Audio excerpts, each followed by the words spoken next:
Hi there, this is Sandman from Faceless Pixels, and today I'm bringing you guys my top 10 legendaries in the Grand Tournament. I've done a fair bit of research online, because there isn't actually a top like this one yet, and after checking forums, gathering as much info on the cards as possible and comparing them, I came up with a system to rate the cards and rank them accordingly. I based my system on 4 criterias, and these are the following: stats per cost, card text or effect, the deck versatility, which is the flexibility to play a certain card in multiple deck types, and also finally a more subjective criteria, which is the overall fun and usefulness in play of the card. So without any further ado, let's get cracking! At number 10 on the list we have Justicar Trueheart. At first glance this might seem like a bad card, because 6-3 for 6 mana is not good, but when you take into account the battle cry, it sort of makes up for the difference. The battle cry replaces your starting hero power with a better one. That means that in Paladin, for example, instead of summoning 1 Silverhand recruit, you will have 2. But this is very situational and it's not useful in all classes. It's mostly used for mages, paladins and warriors, and it's less useful for shamans, warlocks and rogues. This card works best in a control deck, and it works well in combination with the Maiden of the Lake or a Garrison Commander, and it can be used in most decks if you have an open 6-drop slot.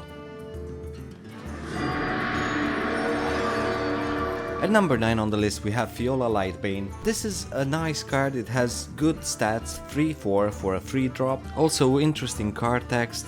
Whenever you target this minion with a spell, gain Divine Shield. Now that's very useful in multiple situations. It would mostly be run by priests, paladins or druids, because they can buff their minions easily, but that doesn't mean it can't be used by other classes. And it's also flexible and can be used in multiple decks. At number 8 on the list we have Idis Darkbane. At 3 mana, 3-4. Powerful stats and a powerful effect bring this Darkbane twin onto our 8th spot. Same as before, this card will mostly see play in decks and classes that can actually buff their minions, but this is more aggro focused and the 3 damage to a random minion can help a lot.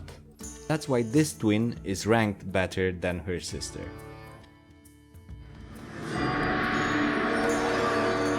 At number 7 on the list here we have an up and coming mage favorite, Ronin. Now 8 mana for a 7/7 may not be that great, but for the extra mana that you pay, you actually get 3 copies of Arcane Missiles into your hand on Death Rattle, and that can lead to some terrifying plays from mages. Now this becomes a very good card if you can combine it with Archmage, Antonidas or Maligos, because of the combos that can come out of it. This leads to it being mostly used in combo decks, but it's also useful in tempo and control mage. Ranked at number 6 on the list we have the Shaman Legendary, which is the Mistcaller. Just looking at the stats per cost, this card isn't interesting at all. It's actually bad, but once you get to the card text, that's where it gets real interesting. The battle cry on this is give all minions in your hand and deck +1/+1, so ideally you would want to play this on turn 6. This gives great value to minion heavy decks such as a Zoo Shaman or a Murloc Shaman. This is comparable to the Stormwind Champion, but it's much stronger, buffing all the creatures you play after it. And all this make the Mistcaller a class favorite. On the 5th spot we have Anub Arak. Now this isn't your typical everyday legendary, this is a monster legendary, and that monstrousness comes with a price. 9 mana for an 8/4 is bad. It's just bad. But when you look at the Death Rattle for this card, return this to your hand and summon a 4/4 Nerubian, now that's when it gets interesting. So unless your opponent silences, hexes or polymorphs this card, there ain't no going around it. You're gonna be unable to deal with all the 4/4 Nerubians left behind it and the continuous struggle to fight it off. As you can probably tell, this is perfect for rogue control decks, but it's also playable in most rogue decks.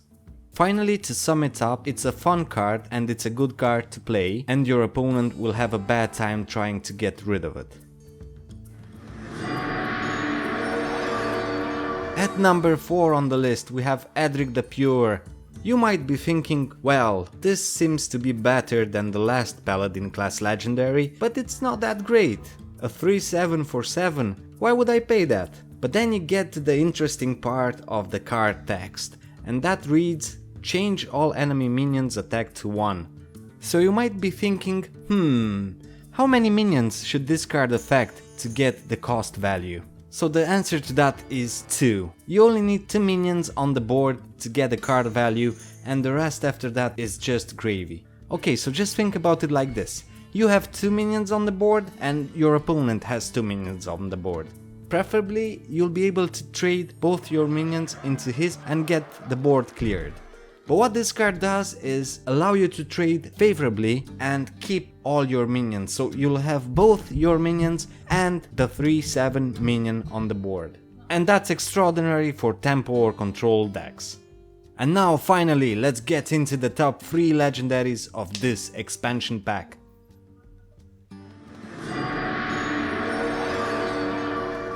Number 3 on the list is Confessor Paletris, the card that Randuin players all around the world drool for. I bet that no one even notices the 5/4 for 7 mana once you get to read the card text. This is arguably the best Inspire card in the set. Summon a random legendary minion. Now this is the type of text that gives your card unofficial taunt, so you better make sure you use your hero power once you play this card. One way to do it is to play it on turn 9, guaranteeing you that you will get to use your hero power, and another way to do it would be to combo it with a Fencing Coach.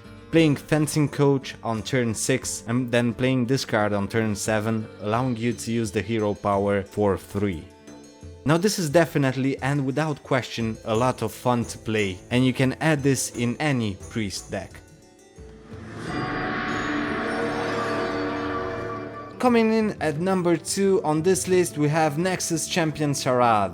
Now this is the best neutral legendary card in the set. This card is basically a Yeti, but with 1 extra mana cost, and that extra mana gives you a great Inspire mechanic that lets you add any spell from the game to your hand. I mean, what else is there left to say here? This is just awesome. This is obviously great fun to play with, and it gives you great versatility. Being able to play this in any deck you want and make that deck better. Other than that, there's not much left to say. If you don't already have this card, you should go ahead and craft it. You won't be disappointed.